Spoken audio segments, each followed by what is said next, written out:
इलाहाबाद का नामी कॉलेज था। उसी कॉलेज में रितु और पल्लवी ने भी एक साथ एडमिशन लिया था। उनकी दोस्ती स्कूल से थी, लेकिन कॉलेज में आकर यह और गहरी बन गई। दोनों एक दूसरे के बिना अधूरी थी। लाइब्रेरी जाना हो या कैंटीन में कॉफ़ी पीना हो, हर जगह साथ साथ लोगों को लगता जैसे ये बहनें हैं। रितु शांत स्वभाव की थी। किताबों में दिल लगाना, समाज सेवा करना और सभी से स्नेहपूर्वक पेश आना उसकी आदत थी। वही पल्लवी ज़्यादा महत्वाकांक्षी और ग्लैमरस थी।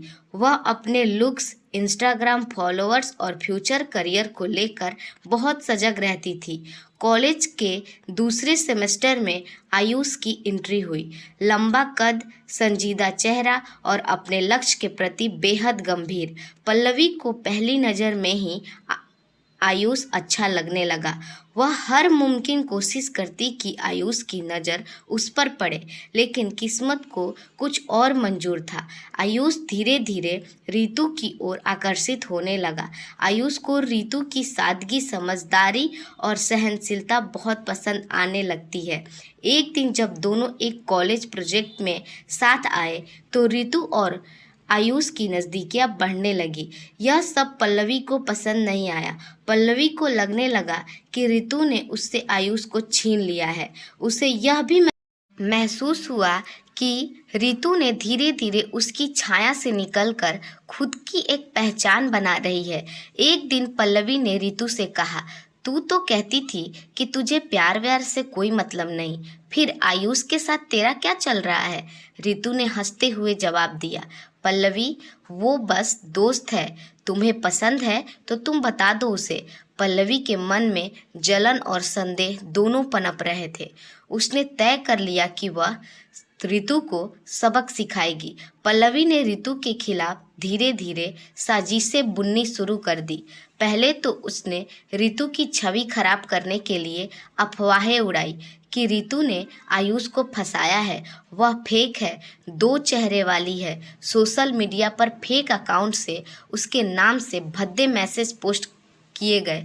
रितु को शुरुआत में लगा कि यह कोई मजाक है, लेकिन जब बात उसकी फैमिली और प्रोफेसर पर पहुंची तो वह टूटने लगी। उसने पल्लवी से बात करनी चाहिए, लेकिन पल्लवी हर बात को टाल देती। रितु अब अकेली पड़ने लगी थी। आयुष ने उसे समझाया और साथ दिया, लेकिन रितु के लिए यह सब आसान नहीं था। उसकी एकमात्र भरोसेमंद दोस्त अब उसकी सबसे बड़ी समस्या बन चुकी थी।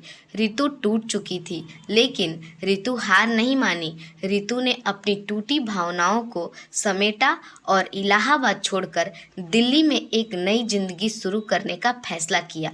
उसने जर्नलिज्म का कोर्स ज्वाइन किया और वहां अपने अंदर छिपी एक निडर रिपोर्टर को पहचाना। उसने तय किया कि वो सिर्फ जिंदगी से नहीं, अपनी बेवफाई का जवाब भी मजबूती से देगी। उधर पल्लवी ने आयुष को भी फंसाकर जबरदस्ती शादी कर रही थी। पल्लवी और आयुष की शादी की खबरें सोशल मीडिया पर वायरल थी।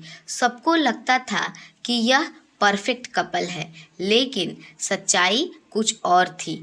आयुष अब भी रितु की यादों में खोया रहता था। पल्लवी ने उसे जीता था, उसका दिल कभी उसका था ही नहीं।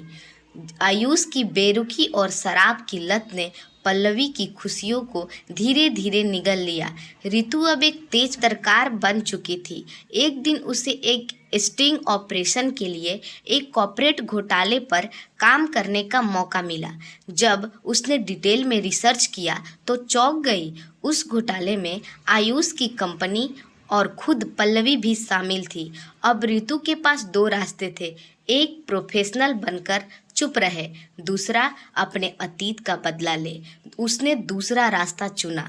रितु ने पूरे सबूत के साथ एक रिपोर्ट बनाई। न्यूज़ चैनल पर बम की तरह फूट पड़ा।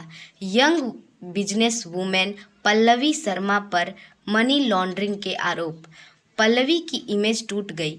आयुष को भी कंपनी से निकाला गया। एक साल बाद रितु और पल्लवी का सामना एक कॉन्फ्रेंस में हुआ।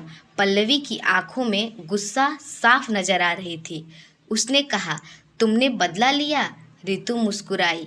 नहीं, मैं सिर्फ सच्चाई सामने लाई। आयुष अब अकेला था। रितु फिर से चमक रही थी, लेकिन उसने वापस मुड़कर नहीं देखा।